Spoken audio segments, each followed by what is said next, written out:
Merci Jonathan, merci André. On va rester en Israël dans un tout autre registre. Les morts prennent une place considérable. Il y a le conflit bien sûr, mais la loi juive qui interdit le démantèlement des cimetières, même très anciens, et n'autorise pas non plus la crémation dans un petit pays où les vivants ont déjà du mal à se loger. La crise immobilière s'étend désormais aux cimetières. Où sont enterrés les juifs et les musulmans en Israël? Le reportage signé Fleur Citruc pour le service culture d'Is-Télévision.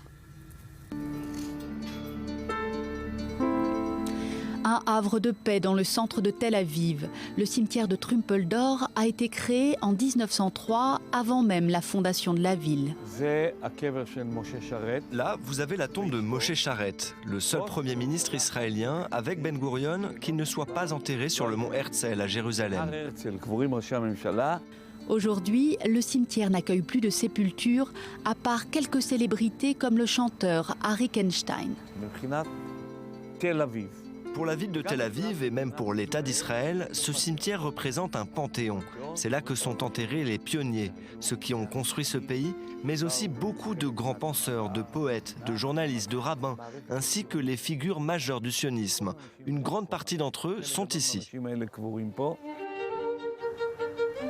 La loi juive interdit de déplacer des tombes, même très anciennes.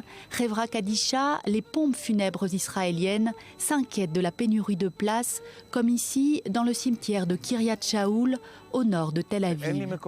Je n'ai plus une parcelle de libre. Les tombes que vous voyez là, j'ai dû détruire une route pour les construire. Nous faisons tout notre possible, mais il faut se rendre à l'évidence, d'ici 1 an ou 2, on ne pourra plus enterrer personne ici. La solution, construire en hauteur avec les tombes l'une au-dessus de l'autre, c'est la méthode dite du Sanhédrin. Pour respecter la tradition juive qui veut que le défunt repose dans la terre couvert d'un linceul, les tombes en hauteur sont toutes reliées au sol par des tuyaux remplis de terre. L'enterrement est gratuit dans ces bâtiments. Celui qui refuse d'être inhumé selon cette méthode et qui veut absolument être enterré au sol doit payer une somme importante de sa poche. Il faut compter 10 000 € pour une sépulture à Kiryat Shaoul, 4 fois plus pour le Mont des Oliviers à Jérusalem. Dans la grande majorité des cimetières, la cérémonie a lieu selon le rite orthodoxe, aux grandes dames des autres courants du judaïsme. Ce n'est pas une question seulement d'argent. C'est une question que le monopole est entre les mains de la Hevra Kadisha. De la même manière que pour se marier, il faut passer par le rabbinat. Donc il y a un monopole au niveau religieux entre les mains de l'orthodoxie. C'est de la naissance à la mort. Voilà. Les musulmans, qui représentent 17% de la population israélienne, se plaignent eux de voir leurs cimetières transformés en centres commerciaux, en hôtels ou en complexes résidentiels. Les habitants de Jaffa, par exemple, se battent depuis 30 ans pour conserver leurs cimetières. Le